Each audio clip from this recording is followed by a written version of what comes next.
ധർമ്മസ്ഥലയിലെ കൂട്ടക്കൊലപാതകം ഏറെ നാളായി ചർച്ചകളിൽ നിറയുന്നുണ്ട്. ഒട്ടനവധി സ്ത്രീകളുടെ മൃതദേഹങ്ങൾ താൻ കുഴിച്ചിട്ടിട്ടുണ്ടെന്ന ശുചീകരണ തൊഴിലാളിയുടെ വെളിപ്പെടുത്തലിനെ സാധൂകരിക്കുന്ന തെളിവുകൾ ഇപ്പോഴത്തെ ധർമ്മസ്ഥലയിൽ നിന്നും കണ്ടെത്തി. 6-ാം പോയിന്റിലെ തിരച്ചിലാണ് നിർണായക തെളിവുകൾ ലഭിക്കുന്നത്. തൊഴിലാളി കാണിച്ചു കൊടുത്ത സ്ഥലത്ത് ഇന്ന് നടത്തിയ തിരച്ചിലിൽ അസ്ഥികൂടത്തിന്റെ അവശിഷ്ടങ്ങൾ കണ്ടെത്തി. സൈറ്റ് 6-ൽ നിന്നാണ് ഇതാദ്യമായി കേസിന് വഴിത്തിരിവാകുന്ന തെളിവുകൾ ലഭിച്ചിരിക്കുന്നത്.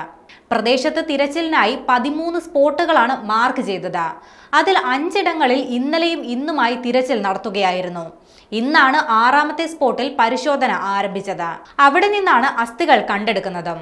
അസ്ഥികൂടത്തിന്റെ ചില ഭാഗങ്ങൾ നഷ്ടപ്പെട്ട നിലയിലാണ്.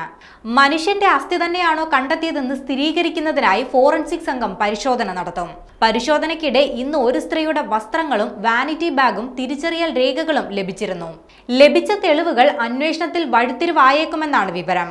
പ്രായപൂർത്തിയാകാത്ത പെൺകുട്ടികൾ ഉൾപ്പെടെ ബലാത്സംഗം ചെയ്യപ്പെട്ടെന്നും കൊല ചെയ്യപ്പെട്ടെന്നും 1998 മുതൽ 2014 വരെയുള്ള കാലഘട്ടത്തിൽ താൻ അത്തരം നിരവധി മൃതദേഹങ്ങൾ കുഴിച്ചിട്ടെന്നുമായിരുന്നു ശുചീകരണ തൊഴിലാളിയുടെ വെളിപ്പെടുത്തൽ. ഫോറൻസിക് ഉദ്യോഗസ്ഥരും പ്രത്യേക അന്വേഷണ സംഘത്തിനൊപ്പം ഉണ്ടായിരുന്നു. അസ്ഥികൂട ഭാഗങ്ങൾ ഇവർ തുടർ പരിശോധനകൾക്കായി ശേഖരിച്ചിട്ടുണ്ട്. ഫോറൻസിക് സംഘത്തിന്റെ വിശദമായ പരിശോധനയിൽ കുഴിച്ചിടപ്പെട്ട വ്യക്തിയുടെ പ്രായത്തെക്കുറിച്ചും കുഴിച്ചിട്ട കാലഘട്ടത്തെക്കുറിച്ചും പ്രാഥമിക ധാരണകൾ ലഭിക്കുമെന്നാണ് വിലയിരുത്തൽ.